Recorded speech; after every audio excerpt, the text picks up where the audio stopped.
Assalamualaikum warahmatullahi wabarakatuh.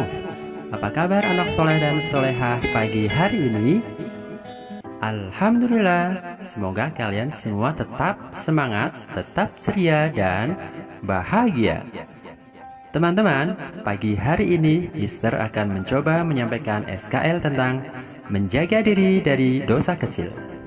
Dosa kecil itu ialah perbuatan yang dilarang agama, tapi masih bisa untuk dimaafkan, asalkan orang-orang yang melakukan dosa kecil tersebut sungguh benar-benar mau bertobat, agar tidak melakukan dosa itu lagi.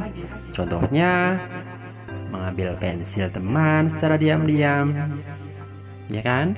Mengambil penghapus, ya, menyembunyikan penggaris. Tuh, termasuk dosa kecil, tapi masih bisa dimaafkan. Ya, bagaimana caranya? Yaitu dengan mengembalikan dan mengakui kesalahan, serta tidak akan mengulanginya kembali. Betul tidak, teman-teman?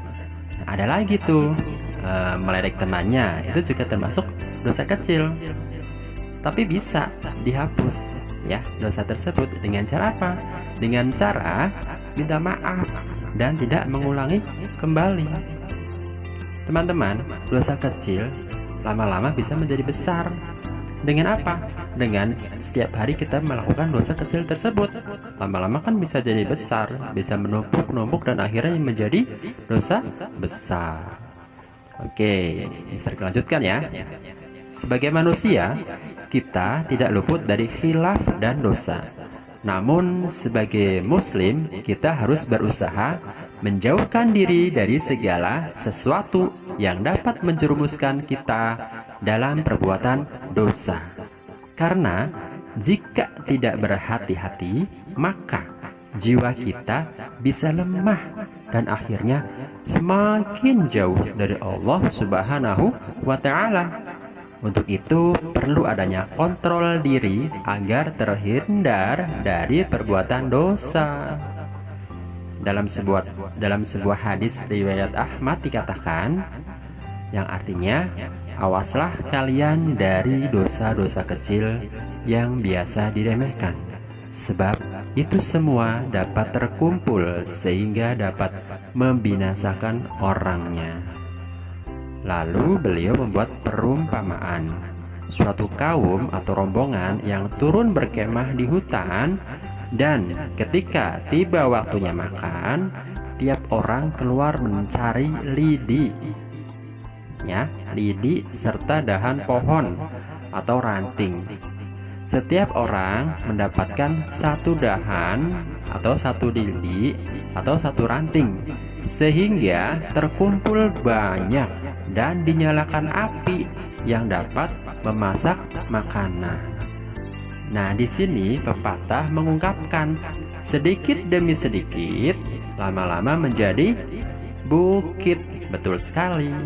Begitulah, jika dosa-dosa kecil kita kerjakan secara terus-menerus, karena terasa remeh, boleh jadi banyak perkara yang sebenarnya tercela di sisi Allah Subhanahu wa Ta'ala, tanpa disadar ternyata sudah menambah jumlah dosa kita. Kita pun membiarkannya terus menumpuk tanpa kita sadari, teman. Nih, dalam kehidupan sehari-hari, dosa-dosa kecil tersebut mudah sekali terjadi. Di antaranya, selain yang sudah disebutkan tadi di atas, di sini ada lagi terlambat menepati janji.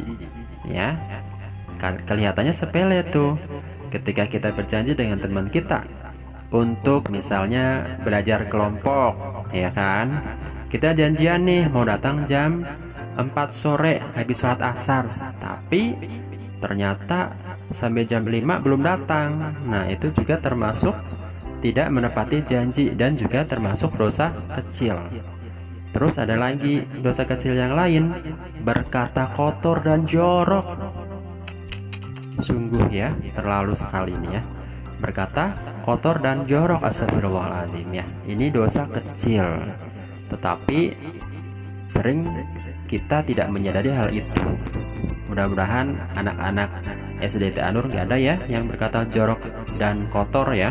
Nah, terus ada lagi nih, berlebihan dalam berbicara atau dibuat-buat. Biasanya ini ya bahasa ngetrennya sekarang itu lebay ya, ngomongnya lebay banget. Nah itu ya, itu termasuk juga dosa kecil.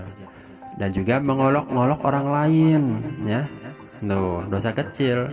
Tapi kan tadi setelah dosa itu terkumpul ya, karena setiap hari melakukan dosa kecil maksudnya, kan lama-lama menjadi dosa besar. Betul tidak? Betul kan tentunya. Apa sih yang misalnya kita menumpuk suatu barang yang tadinya kecil, setelah lama-kelamaan menjadi besar. Nah begitu juga dengan dosa kecil tersebut. Kalau kita sering melakukan dosa kecil setiap hari, maka lama-kelamaan menjadi berdosanya semakin banyak ya. Nah ini teman, Mister punya bagaimana cara mengendalikan diri agar terhindar dari perbuatan dosa. Yang pertama, kenali musuh. Wow, kenali musuh kayak mau perang aja ya. Nah, kenali musuh. Kenapa? Strategi yang terpenting dalam sebuah peperangan adalah dengan cara mengenali musuh. Semakin banyak mengetahui tentang musuh, maka semakin mudah menghadapinya dalam pertempuran. Demikian juga dengan hidup di dunia. Sejatinya adalah pertempuran melawan godaan setan yang terkutuk, yang selalu menyesatkan manusia. Untuk itu, kita perlu mempelajari tentang berbagai cara dan taktik supaya kita bisa mengalahkan setan tersebut ya.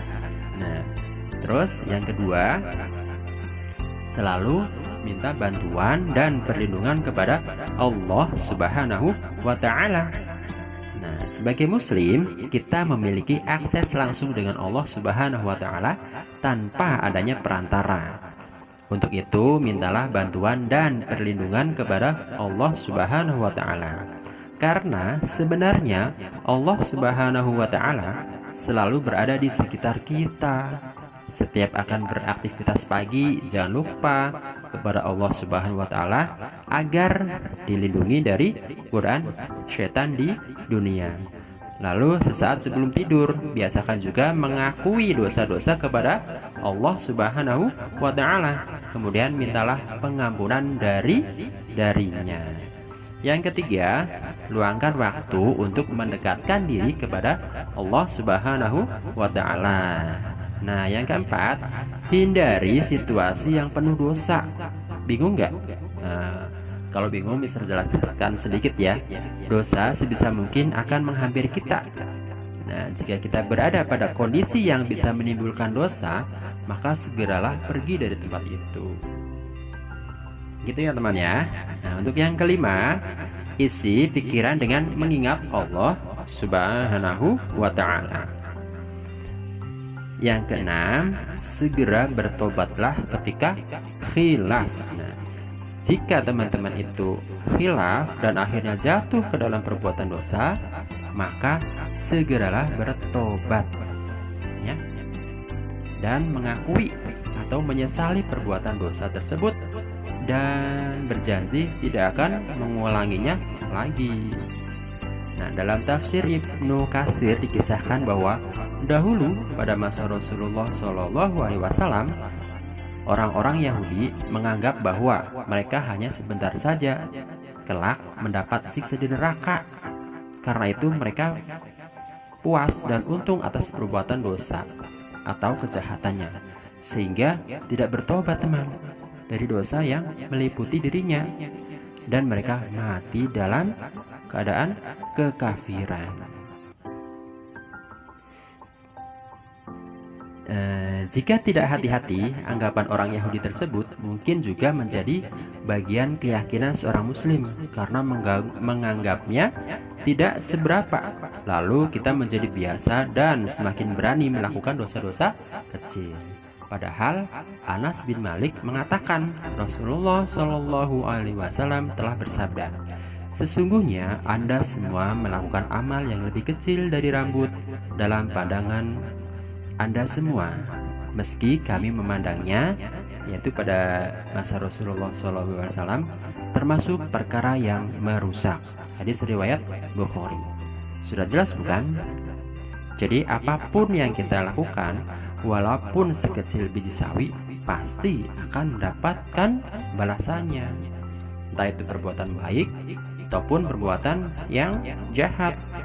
Walaupun dikerjakannya dengan diam-diam, dengan dengan kecil, ya, sekecil debu misalnya yang kita ketahui, ya, itu pasti akan ada balasannya. Nah, sampai di sini, apakah sudah paham?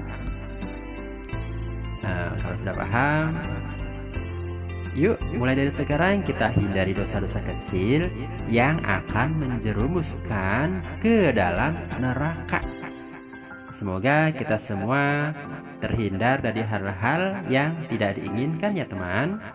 Nah, terima kasih atas perhatiannya. Mohon maaf apabila banyak kesalahan dan kekurangan. Wabillahi taufik wal hidayah. Wassalamualaikum warahmatullahi wabarakatuh.